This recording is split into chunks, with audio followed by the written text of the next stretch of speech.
Hi, and welcome. Thank you so much today for attending my presentation, Harnessing Creative Wellness, Integrating Expressive Arts and Sound Wellness into Bereavement Support.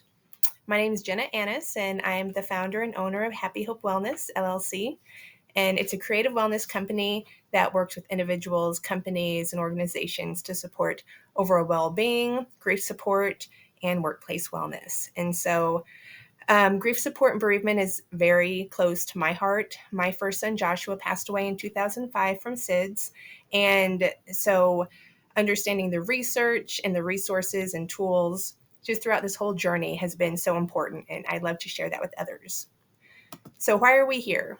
So today we're here to explore research-backed approaches to grief support, integrate expressive art and sound wellness, as well as blend lived experiences with professional practice.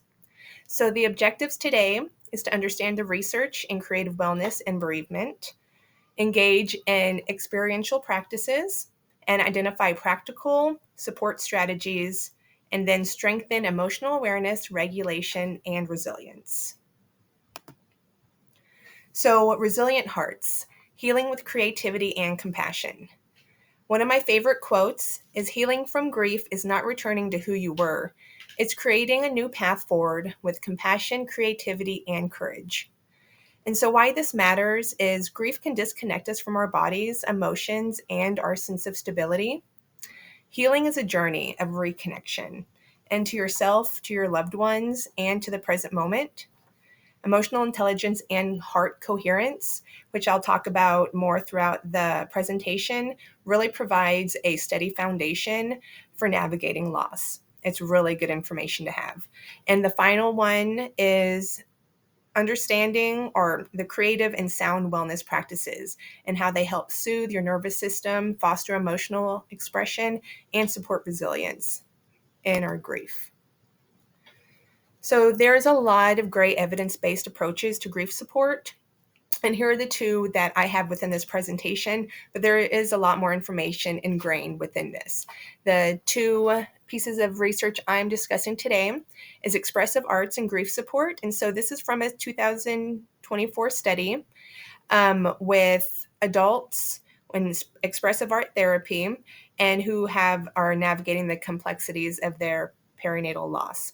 And the creative expression helps individuals process loss, build resilience, and reconnect with themselves after the bereavement process or during bereavement. And the key takeaways from this is really to encourage visual, written, or movement-based creative activities to support emotional intelligence and resilience. And we're going to be discussing some of those resources and tools you can utilize every single day, every single week, really to help transform your life and move through your grief journey in a resilient way. And the second research article is from this year, 2025, and it's the effects of sound intervention on mental stress response in adults. And it's over all types of categories. And sound-based interventions can enhance emotional well-being in the context of grief. So there's all different types of sound techniques and information that I'll discuss throughout the presentation today. And it really helps to promote calm, emotional regulation, and support grief processing.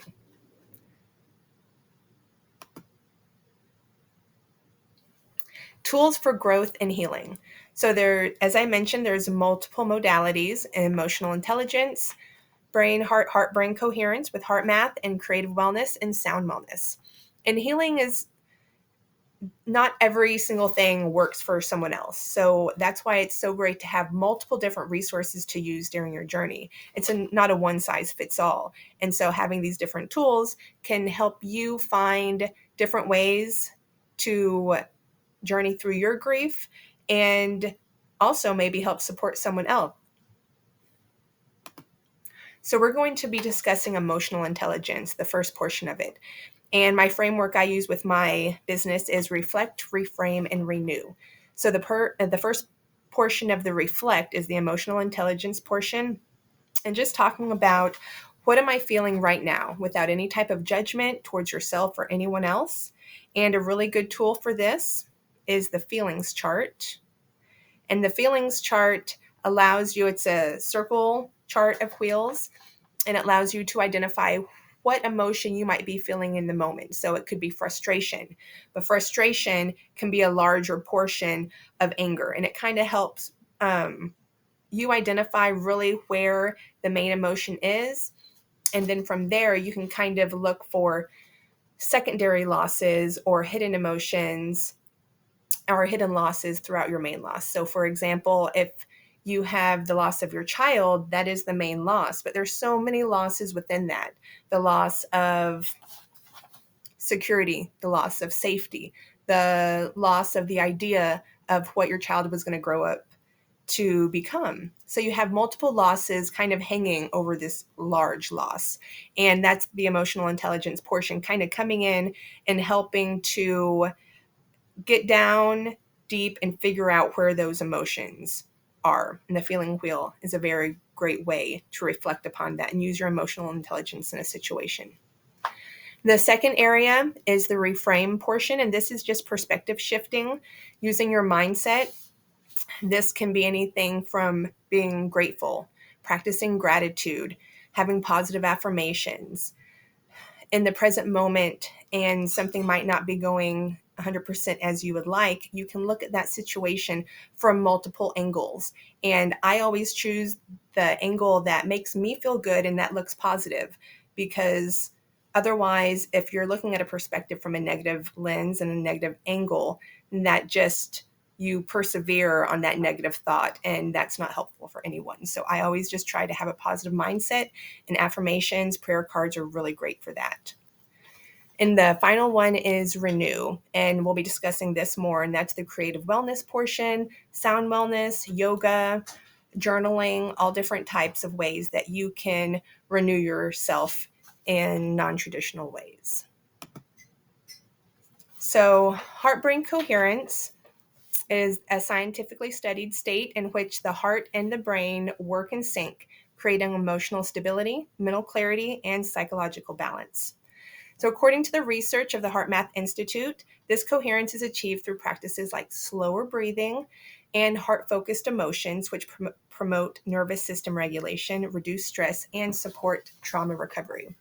I am a HeartMath practitioner, professional practitioner, and I work with veterans and first responders. I am an Air Force veteran as well. So I use this work in all aspects of the individuals I work with. And it really helps in their trauma response to bring their heart rate into a balanced state. And then it helps process your emotions in a stable and regulated way. So it's a really fascinating, great way to kind of help focus yourself with the heart-focused breathing.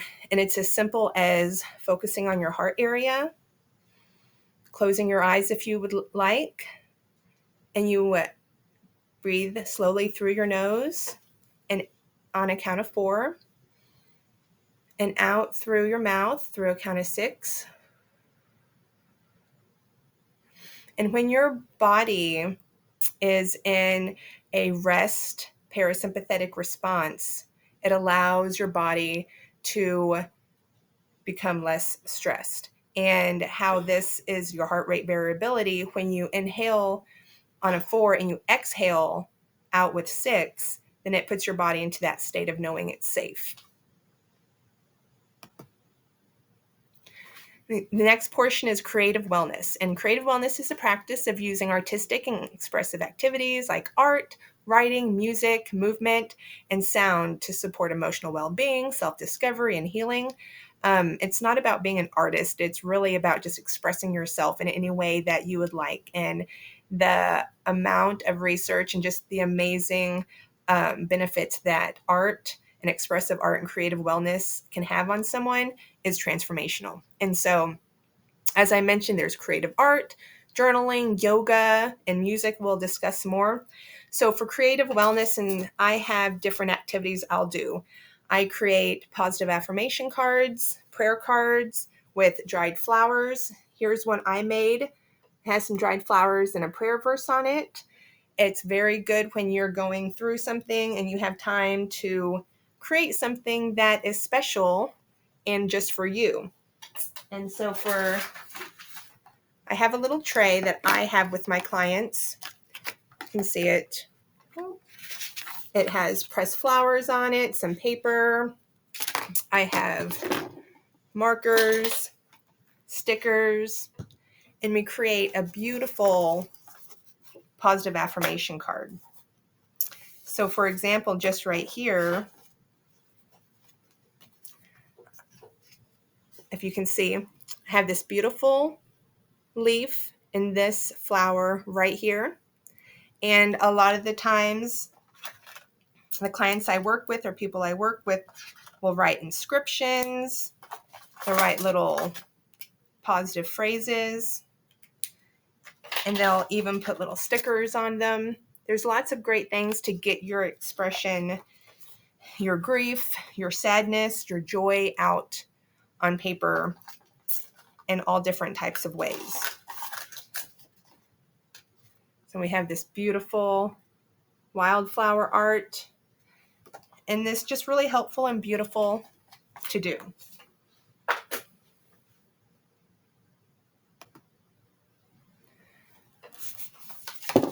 Journaling is also a great idea. You can write down all your ideas, your thoughts, and your feelings when you are going through anything. There's also different types of sketching that you can do. Anything you're feeling, when you can sketch it out, it really helps through your grief journey. The second portion, or the sound wellness portion, I absolutely love. It's amazing. It uses intentional tones, frequencies, and vibrations to bring the body and mind back into balance. It's gentle, powerful, and a way to calm the nervous system. So there's brainwave entrainment, there's cellular resonance, there's soundscapes, and heart coherence. And there's just a lot of great research behind it. And the fun fact about your heart, again, with the heart coherence, is your heart can sync to sound. So listening to calming frequencies help regulate heart rate and bring your body into a state of coherence. So brainwave entrainment is entrainment, a natural process where rhythmic sounds will gently guide your brain into desired states. Focus, relaxation, deep meditation. So there's different brain wave states. You have beta, and if you're in high beta, you have more anxiety, and then you have all the other brainwave states. And so listening to sound can help move your brainwave states into different areas. Soundscapes are immersive audio environments combining instruments, nature sounds, healing frequencies that help calm the nervous system, support emotional release, and create a sense of inner safety and balance. And so I have a little sound noise machine, but if you have a noise reduction machine, you have white noise, all different types of things that you can use in the background are amazing to help with stress reduction. Cellular resonance. This is a fascinating thing that I love about sound, is the sound waves will vibrate throughout your body, and it helps at the cellular level to balance your cells, your tissues, your organs, and it releases tension, restores balance, supports healing at the deep energetic level, at the cellular level. And heart coherence, again, you mentioned, can be enhanced through sound wellness practices as soothing tones and rhythms naturally regulate breath and heart rate, helping the body shift into a calm, balanced state where healing can begin. And for example, I have some of my sound wellness instruments that I use.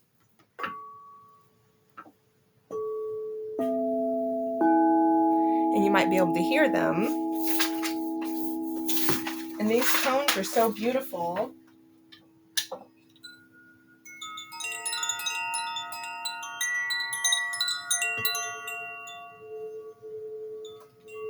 You can hear these sounds. I don't know how well they are picked up through the audio, but it really allows your body to relax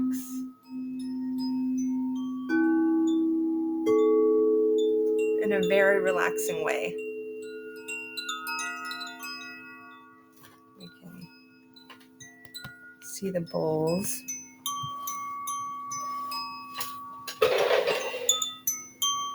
So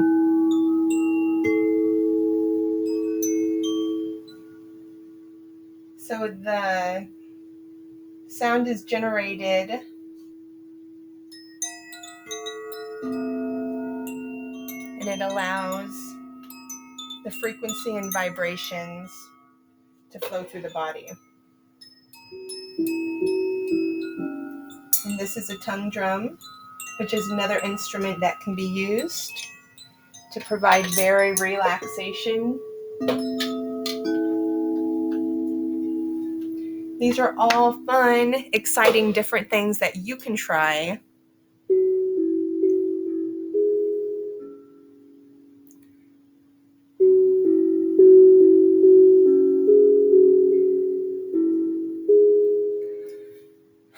I hope that you guys have learned something beneficial that you can take away from this presentation today. That something as small as taking a moment to breathe, reflect, reconnect with yourself, to understand that you are safe and you are loved in this moment, and that healing starts from within, and that hope lives in today for a brighter tomorrow. And I hope that you guys can take some of these resources and strategies and pass them along to your friends or family and utilize them yourself every day. Thank you again. If you have any questions, please feel free to reach out. You can reach me at www.happyhopewellness.com. And anybody from the conference also has my contact information if you need to get a hold of me. And if you have any questions, we have the question and answer right ahead. Thank you so much.